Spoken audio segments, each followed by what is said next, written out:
Bonjour à tous et bienvenue sur la critique de l'épisode 6 de Dexter Résurrection. Alors comment ça se passe, vous allez me demander, et je vous répondrai que ça se passe très bien.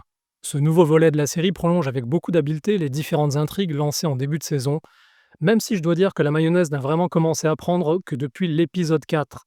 Mais peu importe, ne boudons pas notre plaisir, Dexter est bien de retour. Dans ce nouveau volet, le scénario continue de faire évoluer la relation de Dexter avec Harrison. Il existe désormais une réciprocité entre les deux personnages qui s'entraident mutuellement, même s'il ne s'agit que de petits gestes du côté de Harrison, en tout cas pour le moment. Ces séquences sont très apaisantes en comparaison de leur rapport antérieur plus que tumultueux. On les voyait se regarder en chien de faïence pendant des épisodes entiers, et la moindre interaction se soldait par des chamailleries, des non-dits et des frustrations permanentes d'un côté comme de l'autre.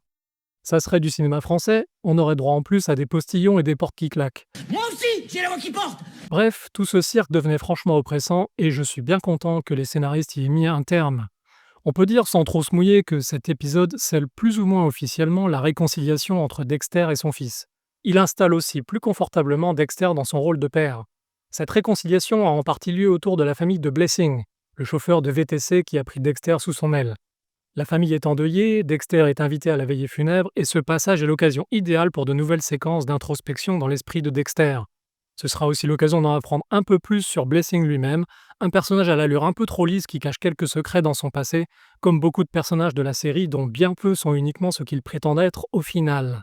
Mais les deux gros morceaux de cet épisode, ce sont bien d'un côté l'enquête autour de l'arrestation de Mia, et de l'autre la confrontation inévitable entre Dexter et le Gemini Killer. Question enquête, l'affaire reste savoureuse avec l'interrogatoire de la victime par Claudette et Oliva. Les deux inspecteurs ne laissent rien au hasard et se comportent comme de redoutables professionnels. Vous en avez pour votre pognon. Alors une question se pose. Ils avaient l'air tellement idiots dans les 3 premiers épisodes qu'il est bien possible que par simple contraste, je les trouve brillants dans les 2 derniers. Ça doit certainement jouer un petit peu, mais probablement pas tant que ça. Les dialogues sont bien écrits, les deux inspecteurs soulèvent tous deux des points parfaitement valides pour l'enquête et chacun défend correctement sa thèse personnelle. Un conflit duquel ressortent 2 personnalités bien différentes, les biais cognitifs de Claudette la poussant vers une obsession marquée pour les détails, quand Oliva se contente d'une vision plus globale et intuitive de l'affaire. On est bien loin de leur pitrerie de début de saison. Leur enquête va rapidement se corser avec l'arrivée d'un Batista fébrile mais précis, de plus en plus obsédé par la traque de Dexter. Il est comme un miroir de Claudette, elle aussi obsessive de nature et hantée par une affaire non résolue, celle de l'éventreur de New York. Les deux sont des sortes de capitaines à cab à la poursuite de leur baleine blanche, le fameux personnage du roman de Moby Dick. Ce n'est qu'une hypothèse que je fais. C'est une idée que j'avance. Dexter, de son côté, se lance à la chasse du Gemini Killer, un personnage mégalomane, inquiétant, affublé d'un ego démesuré. C'est un vrai régal de pouvoir de nouveau se laisser aller à essayer de deviner ce qui va se passer. De pouvoir se laisser surprendre par les événements comme dans les premières saisons. Je n'en dis pas plus pour ne pas gâcher votre plaisir. Je m'autoriserai quand même une remarque légèrement négative sur l'affrontement entre Dexter et le Gemini Killer pour souligner le caractère très hasardeux de la prise de risque de Dexter dans cette séquence. Audacieux, diront certains, mais surtout extrêmement risqué, je trouve. Mais comme tout cela est inséré dans un épisode globalement excellent et sans grand défaut, ça passe comme une lettre à la poste. Voilà pour cet épisode 6 qui couvre aussi accessoirement les démêlés intrigants mais pas passionnants de Harrison avec sa collègue de travail et son jeune fils asthmatique.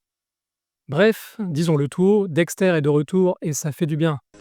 Oh, je ne peux pas y croire. Me voici de retour. J'y suis. Les événements s'enchaînent toujours avec un bon rythme, dans la veine des 2 chapitres précédents. Les rebondissements sont de la partie et le suspense est définitivement au rendez-vous. Les scénaristes nouent et dénouent avec un certain talent les fils d'une intrigue de plus en plus intéressante dont il est bien difficile de dire où elle va nous emmener. Je n'ai quasiment aucun reproche à faire à cet épisode qui m'a ravi de bout en bout. Je vous donne donc rendez-vous avec moi pour l'épisode 7 et vérifier ensemble si cet excellent niveau de qualité se maintient.